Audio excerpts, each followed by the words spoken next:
প্রিয় শিক্ষার্থীরা, এডুকেশন বাংলাদেশের পক্ষ থেকে সবাইকে স্বাগতম। আমি মোহাম্মদ আবু সাইদ মুন্না, সহকারী শিক্ষক, বাংলাদেশ ও বিশ্ব পরিচয়, নেপ্রো model school and college, Bogura. প্রিয় এসএসসি পরীক্ষার্থী 2025, তোমাদের উদ্দেশ্যে দুইটি কথা বলে আমি আজকের ক্লাসটা শুরু করতে চাই। আমাদের পরীক্ষা এক প্রকার বলা চলে দরজায় নক করছে। খুব শর্ট টাইমের মধ্যে আমাদের এসএসসি পরীক্ষা শুরু হতে যাচ্ছে। এমতো অবস্থায় আমি তোমাদের সামনে বাংলাদেশ ও বিশ্ব পরিচয়ের কিছু ক্লাস নিয়ে এসেছি।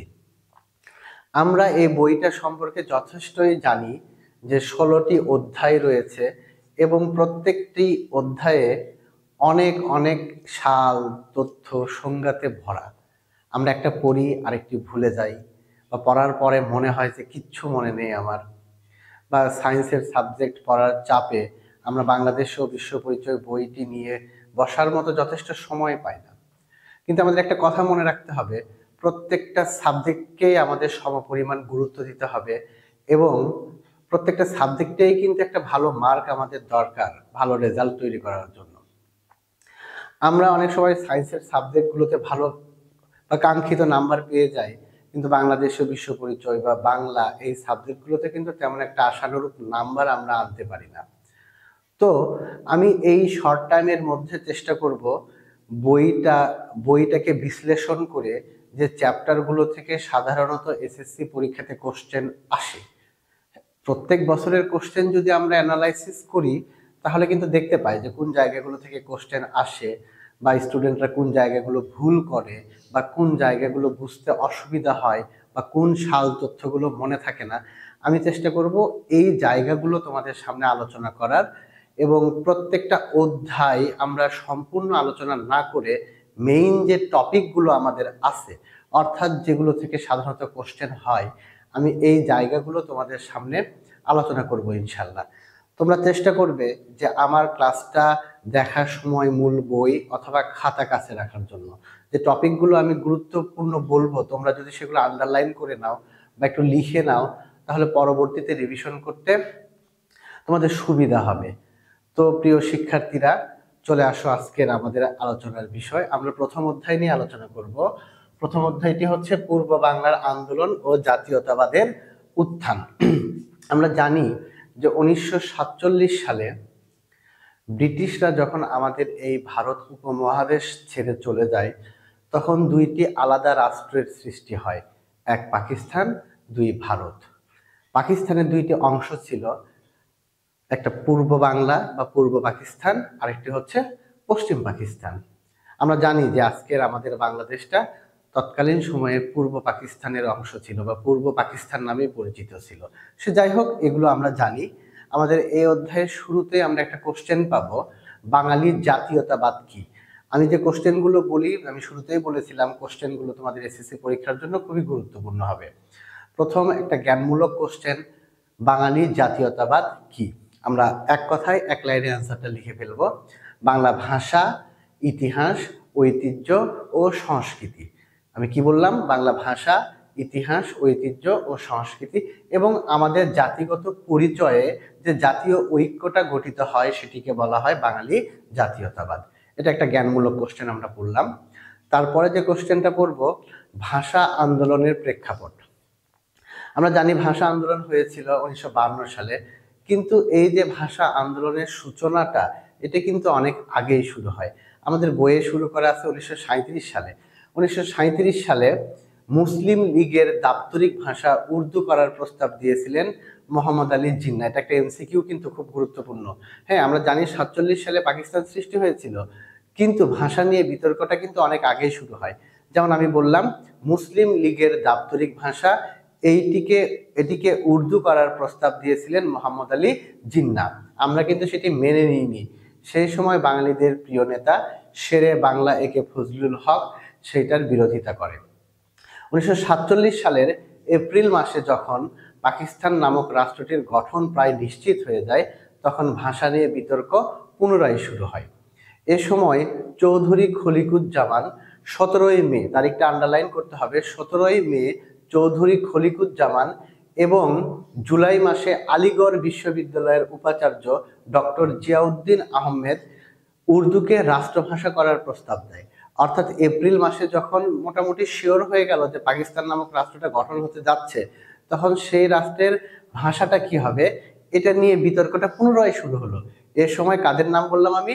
17ই মে চৌধুরী খলিকুজ্জামান এবং জুলাই মাসে আলিগড় বিশ্ববিদ্যালয়ের উপাচার্য ডক্টর জিয়াউদ্দিন আহমেদ উর্দুকে রাষ্ট্রভাষা করার প্রস্তাব দেয়। তখনও কিন্তু আমরা সেটাকে মেনে নিইনি। আমাদের দুইজন ভাষা বিজ্ঞানীর নাম বইয়ে লেখা আছে, একজন হলেন ডক্টর মোহাম্মদ শহীদুল্লাহ, আর একজন হচ্ছে ডক্টর মোহাম্মদ এনামুল হক। ইনারা দুইজন সহ বেশ কয়েকজন বুদ্ধিজীবী তখন প্রবন্ধ লিখে সেটার বিরোধিতা করে। এইটুকু আমরা জানলাম। দেন আমাদের জ্ঞানমূলক আরেকটা কোশ্চেন, খুব গুরুত্বপূর্ণ, এটা বোর্ডে আসা কোশ্চেন। তমুদ্দুন মজলিস বলতে কি বোঝায়, বা তমুদ্দুন মজলিসটা কি? তোমরা আন্ডারলাইন করে নিবা এটা, যে তমুদ্দুন মজলিস হচ্ছে একটা সাংস্কৃতিক প্রতিষ্ঠান। ঢাকা বিশ্ববিদ্যালয়ের অধ্যাপক আবুল কাশেমের নেতৃত্বে 1947 সালের 2রা সেপ্টেম্বর এই সাংস্কৃতিক প্রতিষ্ঠানটি গড়ে তোলা হয়। তাহলে অ্যান্সারটা আমরা কিভাবে লিখব? ঢাকা বিশ্ববিদ্যালয়ের অধ্যাপক আবুল কাশেমের নেতৃত্বে 1947 সালের 2রা সেপ্টেম্বর যে সাংস্কৃতিক প্রতিষ্ঠানটা গড়ে তোলা হয় সেটি তমুদ্দুন মজলিস নামে পরিচিত। এটা আমরা আরেকটা কোশ্চেন পড়লাম। তারপরে 1948 সালের 25 ফেব্রুয়ারি 1948 সালের 25 ফেব্রুয়ারি যে পাকিস্তান যে গণপরিষদ, এই পাকিস্তান গণপরিষদের একজন বাঙালি সদস্য ছিলেন। খুব গুরুত্বপূর্ণ একটা এমসিকিউ এটা। 1948 সালের 25 ফেব্রুয়ারি পাকিস্তান গণপরিষদের বাঙালি সদস্য ধীরেন্দ্রনাথ দত্ত, তিনি গণপরিষদের ভাষাটা উর্দু এবং ইংরেজির পাশাপাশি বাংলা ব্যবহারের দাবি জানান। সেই সময় তার দাবিটাকে যখন অগ্রাহ্য করা হয়, তখন সেটার প্রতিবাদে 26 এবং 29 ফেব্রুয়ারিতে ঢাকায় ধর্মঘট পালন করা হয়। আমি তারিখ তিনটা আরেকবার বলছি। 25 ফেব্রুয়ারি ধীরেন্দ্রনাথ দত্ত উর্দু ইংরেজির পাশাপাশি বাংলা ব্যবহারের দাবি যখন করলেন, তখন তার দাবিটাকে অগ্রাহ্য করা হয়। প্রতিবাদে 26 এবং 29 ফেব্রুয়ারিতে ঢাকায় ধর্মঘট পালন করা হয়। খুব গুরুত্বপূর্ণ এমসিকিউ। আমি আরেকটা এমসিকিউ বলবো এখান থেকে। 11ই মার্চ তারিখ, এই 11ই মার্চ তারিখে রাষ্ট্রভাষা বাংলা চাই এই স্লোগানে মিছিল হচ্ছিল, মিছিলে পিকেটিং করা হচ্ছিল। তৎকালীন সময়ে 69 জনকে গ্রেপ্তার করা হয়। তাহলে তারিখটা আমি কত তারিখ বললাম? 11ই মার্চ। এই তারিখে রাষ্ট্রভাষা বাংলা চাই এই স্লোগানে মিছিল এবং পিকেটিং করা অবস্থায় 69 জনকে গ্রেপ্তার করা হয়। আমরা জানি তাদেরকে গ্রেপ্তার করা হলে আমাদের পূর্ব বাংলায় ব্যাপক একটা আন্দোলন শুরু হয়। 12 থেকে 15ই মার্চ এই তারিখ পর্যন্ত ঢাকায় ধর্মঘট পালন করা হয় এবং এই সময় আমাদের দেশের ছাত্ররা 8 দফা কর্মসূচি দিয়েছিল। আর এই 8 দফা কর্মসূচিতে স্বাক্ষর করেছিলেন তৎকালীন সময়ের পূর্ব পাকিস্তানের মুখ্যমন্ত্রী খাজা নাজিমউদ্দিন। তাহলে এখান থেকেও কিন্তু একটা এমসিকিউ হতে পারে, অর্থাৎ 8 দফাটা কত সালে হয়েছিল? তাহলে আমরা উত্তর জানলাম, 8 দফা হয়েছিল 1948 সালে। 8 দফাতে স্বাক্ষর করা হয়েছিল। স্বাক্ষর কে করেছিল? খাজা নাজিমউদ্দিন। খাজা নাজিমউদ্দিন কে ছিলেন?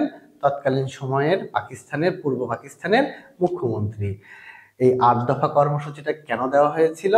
ওই যে 69 জনকে গ্রেপ্তার করা হয়েছিল সেটার প্রতিবাদে। এই যে 69 জনকে গ্রেপ্তার করা হলো, কেন গ্রেপ্তার করা হয়েছিল? তারা 11ই মার্চ তারিখে রাষ্ট্রভাষা বাংলা চাই এই স্লোগানে মিছিল করছিল। তাহলে এখান থেকে কিন্তু বেশ কয়েকটা কোশ্চেন করা যায়। 8 দফাটা আমাদের মুখস্থ করার দরকার নাই, আমি যে কয়েকটি বলছি তোমরা সেগুলো মার্ক করবে এমসিকিউ এর জন্য। 8 দফার একটিতে বলা ছিল বাংলা ভাষার প্রশ্নে গ্রেপ্তারকৃতদের, অর্থাৎ আমি একটু আগে যে বললাম যে 69 জনকে গ্রেপ্তার করা হয়েছিল, তাদেরকে অবিলম্বে মুক্তি দিতে হবে। আরেকটিতে বলা ছিল 29 ফেব্রুয়ারি থেকে জারিকৃত 144 ধারা প্রত্যাহার করতে হবে। সংবাদপত্রের ওপর থেকে নিষেধাজ্ঞা প্রত্যাহার করতে হবে। আর একদম শেষেরটা, যে এই যে ভাষা আন্দোলনটা হয়ে গেল, 11ই মার্চ গ্রেপ্তার করা হয়েছিল, এই আন্দোলনটা রাষ্ট্রের দুশ্মনদের দ্বারা পরিচালিত হয় নাই, এই মর্মে মুখ্যমন্ত্রী ভুল স্বীকার করে জাতির সামনে একটা বিবৃতি দিবে। যে কয়েকটা আমি বললাম সে কয়েকটিতে মার্ক করবে, এমসিকিউ সাধারণত এগুলো আসে। তাহলে এ পর্যন্ত আমাদের আলোচনা হয়ে গেল। তারপর 1948 সালের 19 মার্চ পাকিস্তানের গভর্নর জেনারেল মোহাম্মদ আলী জিন্নাহ ঢাকায় এসেছিলেন। 21 মার্চ তিনি ঢাকার রেসকোর্স ময়দান, আমরা জানি রেসকোর্স ময়দানের বর্তমান নাম সোহরাওয়ার্দী উদ্যান, তিনি সেখানে দ্ব্যর্থহীন কণ্ঠে ঘোষণা করেছিলেন, Urdu Urdu and Urdu will be the state language of Pakistan, অর্থাৎ উর্দু উর্দু এবং উর্দুই হবে পাকিস্তানের একমাত্র রাষ্ট্রভাষা। অনুরূপ ভাষণটা তিনি 24 মার্চ ঢাকা বিশ্ববিদ্যালয়ের সমাবর্তন অনুষ্ঠানে দিয়েছিলেন, অর্থাৎ উর্দুকেই তিনি একমাত্র রাষ্ট্রভাষা হিসেবে ঘোষণা করেছিলেন। তখন সেই সম্মেলনে উপস্থিত ছাত্ররা না না বলে প্রতিবাদ জানিয়েছিলেন। একটা পর্যায়ে পাকিস্তান সরকার উর্দু হরফে বাংলা প্রচলনের উদ্যোগ নিয়েছিল। আমি কি লাইনটা ঠিক বললাম? না, আমি লাইনটা ইচ্ছা করে ভুল বললাম। আসলে এটা একটা এমসিকিউ হয়, যে এটা কিন্তু তোমরা অনেকেই ভুল করে ফেলো, যে পাকিস্তান সরকার কোন হরফে বাংলা প্রচলনের উদ্যোগ নিবে? অবশ্যই উর্দু হরফে নিবে। নো, আসলে পাকিস্তান সরকার আরবি হরফে বাংলা প্রচলনের উদ্যোগ নিয়েছিলেন, অর্থাৎ বাংলা ভাষাটা থাকবে কিন্তু বাংলা কোনো বর্ণমালা থাকবে না। তাহলে বর্ণমালা কি হবে? আরবি বর্ণমালা থাকবে। আরবি হরফে বাংলা প্রচলন করার একটা উদ্যোগ নিয়েছিল। লাইনটা মনে রাখতে হবে, এমসিকিউ আসে। তাহলে আমরা এটা ভুল করব না যে অনেকে আমরা লিখে ফেলি যে উর্দু হরফে, না, আরবি হরফে নিয়েছিল। ওকে, আমরা এতক্ষণ যে আলোচনাটুকু করলাম জাস্ট এমসিকিউ এবং জ্ঞানমূলক কোশ্চেনের জন্য। এবার আমরা একটা সৃজনশীল প্রশ্ন করব এবং বলা চলে আমাদের প্রথম যে অধ্যায়টা এখান থেকে সবচেয়ে বেশি গুরুত্বপূর্ণ এটাই, যে যদি আমাকে বলা হয় যে একটা সৃজনশীল এখান থেকে করতে হবে, আমি এটাই করব। এবং মনে রাখতে পারো যে এইটাকে আমি কত পার্সেন্ট দিব, বলা চলে 99%। হ্যাঁ, এইরকম গুরুত্বপূর্ণ একটা কোশ্চেন যেটাকে আমরা ট্রিপল স্টার দিয়ে রাখবো, ভাষা আন্দোলনটা। মনে করো যে আমাদের এখানে একটা শহীদ মিনার দেয়া আছে, শহীদ মিনার, এবং গতে কোশ্চেন করা আছে উদ্দীপকের চিত্রটি তোমার পাঠ্যপুস্তকের কোন আন্দোলনকে নির্দেশ করে ব্যাখ্যা করো। তাহলে কোন আন্দোলনকে নির্দেশ করে? ভাষা আন্দোলনকে নির্দেশ করে। বা উদ্দীপকে বলা হলো আমার ভাইয়ের রক্তে রাঙানো 21শে ফেব্রুয়ারি আমি কি ভুলিতে পারি, এই গানের দুইটা লাইন দেয়া আছে এবং গতে কোশ্চেন করা হলো যে উদ্দীপকের গানটি তোমার পাঠ্যপুস্তকের কোন আন্দোলনকে নির্দেশ করে ব্যাখ্যা করো। অথবা কোশ্চেন করা হলো যে কোনো একটা স্কুলের নাম বলা হলো, সেখানকার শিক্ষার্থীরা 21শে ফেব্রুয়ারিতে খালি পায়ে ফুলের স্তবক হাতে নিয়ে শহীদ মিনারে গেল এবং ভাষা শহীদদেরকে শ্রদ্ধা জানালো। এভাবেও কিন্তু আমরা উদ্দীপক তৈরি করতে পারি এবং সেখান থেকে এই কোশ্চেনটা সেট করতে পারি। তো এই কোশ্চেনের অ্যান্সার আমি এখন যেখান থেকে বলবো ঠিক সেখান থেকে লেখার চেষ্টা করব। দেখো, 1952 সালের 26 জানুয়ারি 1952 সালের 26 জানুয়ারি পাকিস্তানের নতুন প্রধানমন্ত্রী হলেন খাজা নাজিমউদ্দিন। এই খাজা নাজিমউদ্দিন প্রধানমন্ত্রী হয়ে কি করলেন? মোহাম্মদ আলী জিন্নাহকে অনুসরণ করলেন। মোহাম্মদ আলী জিন্নাহ কি বলেছিলেন? উর্দুকেই একমাত্র রাষ্ট্রভাষা করার প্রস্তাব দিয়েছিলেন। ঠিক খাজা নাজিমউদ্দিন অনুরূপ ব্যাখ্যাটাই দিলেন বা অনুরূপ প্রস্তাবটি দিলেন যে উর্দুই হবে কি পাকিস্তানের একমাত্র রাষ্ট্রভাষা। তিনি যখন 26 জানুয়ারি এই ঘোষণাটা দিলেন, তাও আমাদের ঢাকার পল্টন ময়দানে এসে এটার প্রতিবাদে আমরা 30 জানুয়ারিতে একটা ধর্মঘট পালন করলাম এবং আব্দুল মতিনকে আহ্বায়ক করে রাষ্ট্রভাষা সংগ্রাম পরিষদটা গঠন করা হয়। তাহলে এখান থেকে কয়েকটা এমসিকিউ হতে পারে এবং সৃজনশীল কোশ্চেনের অ্যান্সার কিন্তু আমি বলছি যে 30 জানুয়ারিতে ধর্মঘট পালন করা হয় এবং রাষ্ট্রভাষা সংগ্রাম পরিষদ কাকে আহ্বায়ক করে গঠন করা হলো? আব্দুল মতিনকে আহ্বায়ক করে রাষ্ট্রভাষা সংগ্রাম পরিষদ গঠন করা হয়। এবং 31 জানুয়ারিতে কি করা হলো? কাজী গোলাম মাহবুবকে আহ্বায়ক করে সর্বদলীয় সংগ্রাম পরিষদটা কি করা হয়, পুনর্গঠন করা হয়। ৪ ফেব্রুয়ারিতে ঢাকায় একটা বিক্ষোভ কর্মসূচি পালন করা হয় এবং আসছে ২১শে ফেব্রুয়ারিতে সারা দেশব্যাপী একটি সাধারণ ধর্মঘট পালন করবে, রাষ্ট্রভাষা দিবস পালন করবে, এই সিদ্ধান্তটা নেওয়া হয়। এবং এটা যখন সারা দেশেই ব্যাপক আলোড়ন সৃষ্টি করে যে ২১শে ফেব্রুয়ারিতে এরকম একটা বড় কর্মসূচি হতে যাচ্ছে, তখন পাকিস্তান সরকার এই আন্দোলনটাকে বা এই যে কর্মসূচি এটা যেন বাস্তবায়ন না হয়, যে কারণে পাকিস্তান সরকার ২০ ফেব্রুয়ারিতে ১৪৪ ধারা জারি করে দেয়। তাহলে ১৪৪ ধারা জারি করা হয় কখন? ২০ ফেব্রুয়ারি। কেন জারি করলেন এই ১৪৪ ধারা? আমরা জানি ১৪৪ ধারা জারি করা মানে সকল প্রকার রাজনৈতিক অ্যাক্টিভিটিস বন্ধ, অর্থাৎ কোনো প্রকার মিছিল, মিটিং বা রাজনৈতিক কোনো কার্যক্রম হবে না। পাকিস্তান সরকার মোটামুটি এটা ১ মাসের জন্য জারি করলেন। শেখ মুজিবুর রহমান তখন ঢাকা কেন্দ্রীয় কারাগারে বন্দী ছিলেন এবং মনে রাখবে তার সহবন্দী ছিলেন হচ্ছে মহিউদ্দিন। তারা সেখানে আমরণ অনশন শুরু করে। ছাত্ররা ২১শে ফেব্রুয়ারিতে বেলা ১১টার দিকে ঢাকা বিশ্ববিদ্যালয়ের আমতলাতে এসে সমবেত হয় এবং ১৪৪ ধারা ভঙ্গ করে দশজন করে মিছিল বের করার সিদ্ধান্ত নেয়। পুলিশ সেই মিছিলে লাঠিচার্জ করে, কাঁদানে গ্যাস নিক্ষেপ করে, গ্রেপ্তার করে এবং শেষ পর্যায়ে যে পুলিশ গুলি চালায়। আমরা জানি যে সালাম, বরকত, রফিক, জব্বার সহ নাম না জানা আরো অনেকেই সেদিন শহীদ হয়। এই যে ২১শে ফেব্রুয়ারিতে ছাত্রদেরকে হত্যা করা হলো, এই ঘটনাটা অনেক দ্রুত সারা দেশে ছড়িয়ে পড়ে। প্রতিবাদে ২২ ফেব্রুয়ারিতে ঢাকায় একটি শোক র্যালি বের হয়। মনে রাখতে হবে কিন্তু এই লাইনটা, ২২শে ফেব্রুয়ারিতে ঢাকায় একটি শোক র্যালি বের হয়, পুলিশ সেই শোক র্যালিতেও গুলি চালায়। আর সেদিন শফিউর শহীদ হয়। এমসিকিউ হতে পারে শফিউরকে কবে হত্যা করা হয়? ২২ ফেব্রুয়ারি। তো যাই হোক, এই যে শফিউরকে হত্যা করা হলো, ২৩ ফেব্রুয়ারিতে শহীদ মিনার তৈরি করা হয় এবং শফিউরের পিতাকে দিয়ে সেটি উদ্বোধন করানো হয়। ২৪ ফেব্রুয়ারিতে পুলিশ সেটি ভেঙে ফেলে। আমরা ওই যে গ মার্কের একটা কোশ্চেন বলেছিলাম ভাষা আন্দোলন, আমরা অ্যান্সারটা এতদূর পর্যন্ত লিখব। ২১শে ফেব্রুয়ারিতে সালাম, বরকত, রফিককে হত্যা করা হয়, ২২ ফেব্রুয়ারি শফিউরকে মারা হয়, ২৩ ফেব্রুয়ারি শহীদ মিনার তৈরি করা হয়, ২৪ ফেব্রুয়ারি পুলিশ সেটি ভেঙে ফেলে। তাহলে আমাদের এটির অ্যান্সার কিন্তু শেষ। তারপরে আরেকটু আলোচনা আছে এমসিকিউর জন্য খুব গুরুত্বপূর্ণ।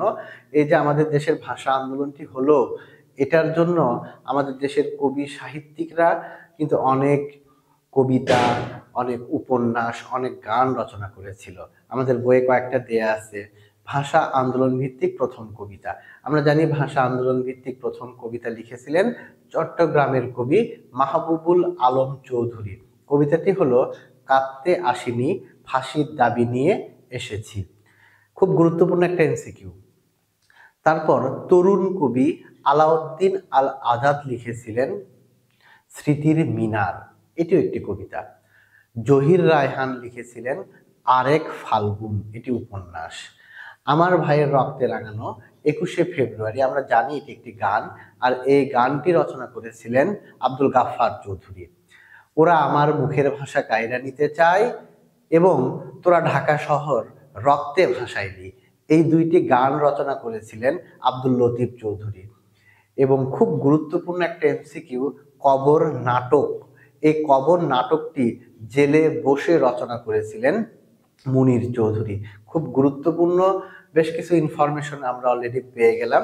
এবং তার পরের দিকে একটা লাইন পাবে তোমরা, ১৯৫৬ সালে, এটা কিন্তু আমাদের ভাষা আন্দোলনের বলা চলে একটা অর্জন, যে ১৯৫৬ সালে পাকিস্তানের সংবিধান তৈরি করা হয় এবং সেই সংবিধানে বাংলা ভাষাকে পাকিস্তানের অন্যতম রাষ্ট্রভাষা হিসেবে মর্যাদা দেওয়া হয়েছিল। তাহলে আমাদের এ পর্যন্ত কোশ্চেনগুলো মোটামুটি ক্লিয়ার হয়ে গেল। পরে আমরা একটা অনুধাবনমূলক কোশ্চেন পাই যে জাতীয়তাবাদের উন্মেষ বলতে কি বোঝায়। কোশ্চেনটা আমি আবার বলছি, জাতীয়তাবাদের উন্মেষ, মোস্ট ইম্পর্টেন্ট একটা কোশ্চেন এইটা। দেখো, যে পাকিস্তান নামক রাষ্ট্রটা যখন গঠন করা হয় তখন কিন্তু সেই রাষ্ট্রের প্রতি আমাদের একটা মোহ ছিল। হ্যাঁ, সত্যি কথা, পাকিস্তান যখন সৃষ্টি করা হয় বা তৈরি হলো তখন পাকিস্তানের প্রতি আমাদের একটা মোহ ছিল। কিন্তু এই ভাষা আন্দোলনে যখন আমাদের দেশের ছাত্রদেরকে হত্যা করা হলো তখন কিন্তু সেই মোহটা অনেক দ্রুত কেটে যাওয়া শুরু হয়। আমরা আমাদের ইতিহাস, ঐতিহ্য, সংস্কৃতি, ভাষা, ইভেন আমাদের জাতিগত পরিচয়টা কি, প্রত্যেকটা ক্ষেত্রে কিন্তু আমরা আমাদের গুরুত্বটা উপলব্ধি করতে পারি। আর এ কারণে যে জাতীয় ঐক্যটা ঘটেছিল সেটি জাতীয়তাবাদের উন্মেষ। আমার মনে হয় যে জায়গাটা বুঝতে পেরেছ এবং সকলে লিখতে পারবে। যাই হোক, এই যে 1952 সালের ঘটনাটা ঘটে গেল, 1953 সাল থেকে আমরা এই দিনটাকে শুধুমাত্র শহীদ দিবস পালন করতাম। পরবর্তীতে 1999 সালের 17ই নভেম্বর আমরা জানি ইউনেস্কো এই দিনটাকে আন্তর্জাতিক মাতৃভাষা দিবস হিসেবে ঘোষণা করে। তারপর থেকে এই দিনটাকে আমরা শহীদ দিবস ও আন্তর্জাতিক মাতৃভাষা দিবস হিসেবে পালন করি। ওকে, তারপরে আমরা পড়ব 1949 সালের আওয়ামী মুসলিম লীগের গঠন। এখান থেকে জাস্ট দুইটা লাইন একটু মনে রাখতে পারো তোমরা। আওয়ামী মুসলিম লীগ এইটা গঠন করা হয় 1949 সালের 23 জুন। 1949 সালের 23 জুন। এখান থেকে আমরা ডিটেলস পড়বো না, জায়গাটা স্কিপ করছি। জাস্ট দুইটা ইনফরমেশন মনে রাখতে হবে, এমসিকিউ আসলেও আসতে পারে, যে গঠনের সময়টা 49 সালের 23 জুন। আর গঠনকালীন সময়ে এই দলটার সভাপতির দায়িত্বে ছিলেন মাওলানা আব্দুল হামিদ খান ভাসানী। মাওলানা আব্দুল হামিদ খান ভাসানী ইনি দলটার সভাপতির দায়িত্বে ছিলেন। ওকে, এবার আমরা পড়ব যুক্ত ফ্রন্ট। যুক্ত, এই টপিকটা কিন্তু খুবই গুরুত্বপূর্ণ, যুক্ত ফ্রন্ট। হ্যাঁ, প্রথম যে কোশ্চেনটা, যুক্ত ফ্রন্ট কেন গঠন করা হয়? যুক্ত ফ্রন্ট কেন গঠন করা হয়? প্রাদেশিক পরিষদের নির্বাচনে, সুন্দর করে কিন্তু আমি বলে দিচ্ছি, খেয়াল করো, 1954 সালে এই যুক্ত ফ্রন্ট নির্বাচনটা হয়েছিল। আচ্ছা, সেটা আমি পরে বলছি। আমি শুরুতে 37 সালে মুসলিম লীগ এই কথাটা উচ্চারণ করেছিলাম। মুসলিম লীগের দাপ্তরিক ভাষা উর্দু করার প্রস্তাব দিয়েছিল মোহাম্মদ আলী জিন্না। দলটার নাম মনে থাকার কথা তোমাদের। তো এই সময়টাতে একটা নির্বাচন হবে, নির্বাচনটি হচ্ছে প্রাদেশিক পরিষদের নির্বাচন।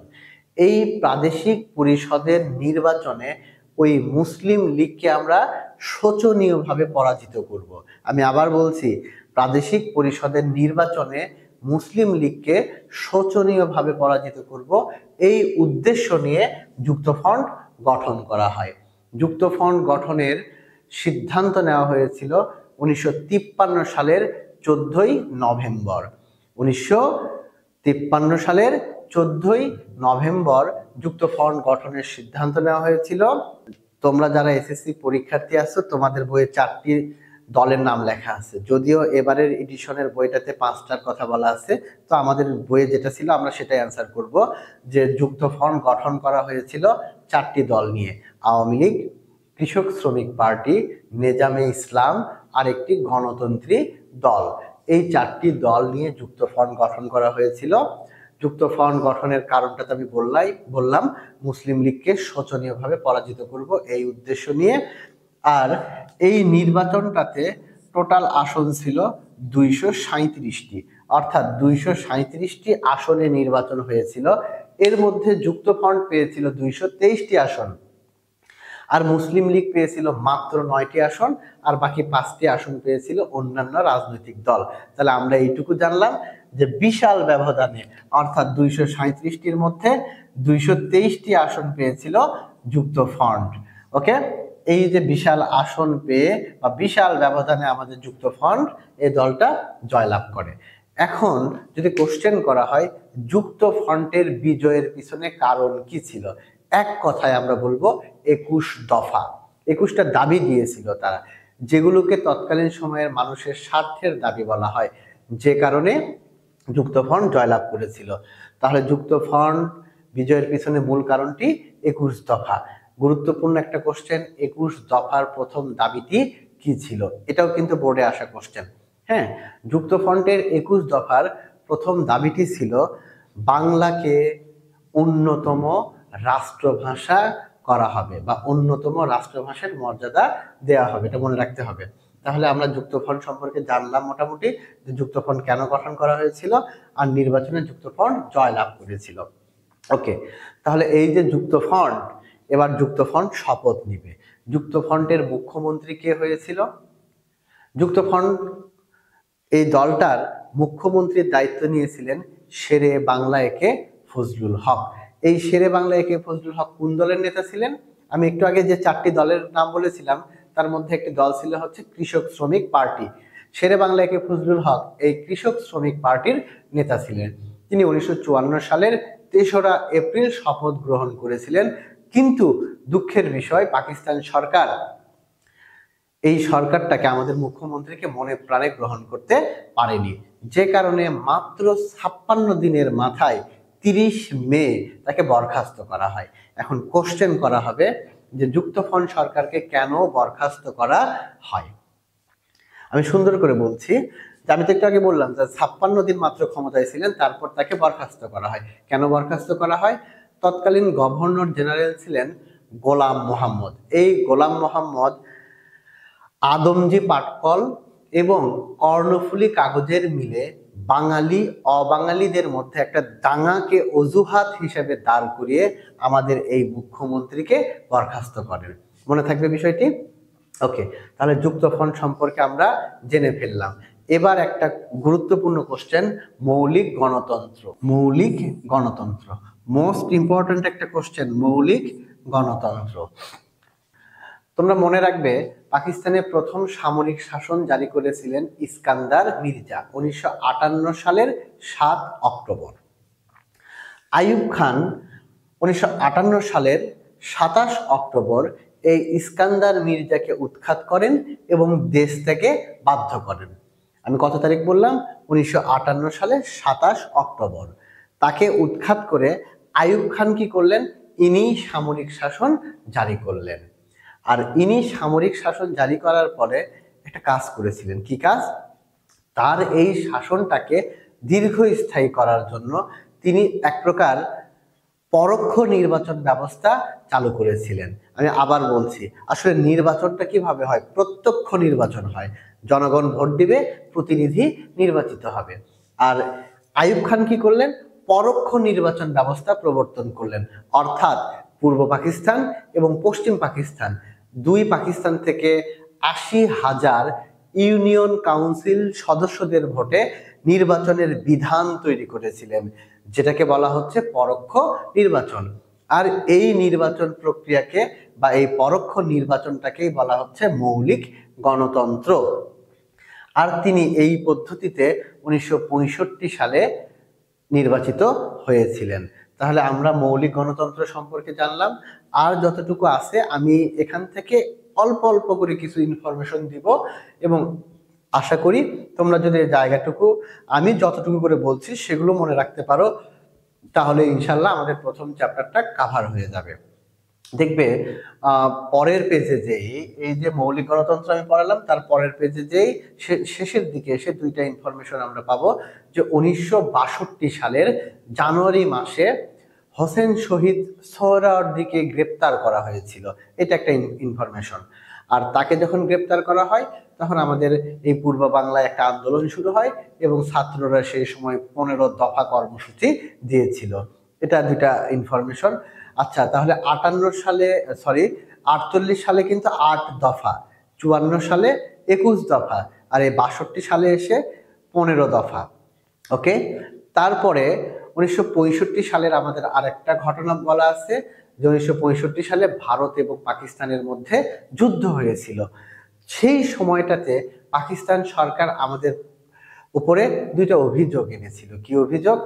আমরা রবীন্দ্রসঙ্গীত চর্চার মাধ্যমে হিন্দু সংস্কৃতি চর্চা করছি, আমরা কাজী নজরুল ইসলামের গান শোনার মাধ্যমে হিন্দুয়ানির প্রভাব এটার মধ্যে আছে, মানে হিন্দু সংস্কৃতি বা হিন্দুয়ানির প্রভাব, এগুলো বলে এই কাজী নজরুলের গান এবং রবীন্দ্রসঙ্গীতকে বন্ধ করার দাবি করেছিল তারা। তো এটা মোটামুটি আমাদের শেষ হয়ে গেল। তারপরে 1966 সালের 6 দফা, 1966 সালের 6 দফা। আমরা এখান থেকে দু একটি ইনফরমেশন শুধু মনে রাখবো যে 1966 সালের 6 দফাটা শেখ মুজিবুর রহমান দিয়েছিলেন তৎকালীন সময়ের পাকিস্তানের লাহোরে। 66 সালের 6 দফার পরে 68 সালের আগরতলা মামলা, 1968 সালের আগরতলা। এখান থেকে জাস্ট দু একটা ইনফরমেশন আমি একটু বলি। এই যে আগরতলা মামলা, এটাতে টোটাল আসামি করা হয়েছিল 35 জনকে, 35 জনকে টোটাল আসামি করা হয়। আর এই যে মামলাটা, এই মামলাটা তৎকালীন সময়ে পাকিস্তান সরকার 121-এর ক এবং 131 ধারায় করেছিলেন। তাহলে এখান থেকে দুইটা ইনফরমেশন পেলাম, 35 জনের বিরুদ্ধে মামলা করা হয় আর এই মামলাটা 121-এর ক এবং 131 ধারায় করেন। আর 19 জুন 1968 ঢাকার ক্যান্টনমেন্টের একটা বিশেষ ট্রাইব্যুনালে এই যে মামলাটা, এই মামলার শুনানি শুরু হয়। দ্যাটস এনাফ আগরতলা মামলা সম্পর্কে, আর কিছু লাগবে না আই থিঙ্ক, মানে লাগবেই না, তোমরা জাস্ট এইটুকু মনে রাখো তাহলে হবে। এবার আমরা পড়ব 1969 সালের গণ অভ্যুত্থান। এই টপিকটা গুরুত্বপূর্ণ। 1969 সালের গণ অভ্যুত্থান কেন হয়েছিল? 68 সালে যে মিথ্যা মামলাটা করা হয়েছিল ওই 35 জনের বিরুদ্ধে, যেটাকে আমরা আগরতলা মামলা বলছি, এই আগরতলা মামলার প্রতিবাদে আমাদের দেশে যে গণজাগরণের সৃষ্টি হয়েছিল সেটি 1969 সালের গণ অভ্যুত্থান নামে পরিচিত। এই 1969 সালের গণ অভ্যুত্থানে আমাদের তৎকালীন সময়ের আমাদের দেশের বলা চলে সর্বস্তরের মানুষের কিন্তু অংশগ্রহণ ছিল, যে কারণে এটা একটা গণজাগরণের পরিণত হয়। আমরা জানি এই 1969 সালের গণ অভ্যুত্থানে আমাদের রাজশাহী বিশ্ববিদ্যালয়ের সম্মানিত শিক্ষক ডক্টর শামসুজ্জোহাকে, ঢাকা বিশ্ববিদ্যালয়ের ইতিহাস বিভাগের ছাত্র আসাদুজ্জামান আসাদকে, সার্জেন্ট জহুরুল হককে, তাদেরকে গুলি করে হত্যা করা হয়। তাদেরকে যখন হত্যা করা হয় তখন এই আন্দোলনটা কিন্তু আরো তীব্র আকার ধারণ করে, আরো গণজাগরণের সৃষ্টি হয়।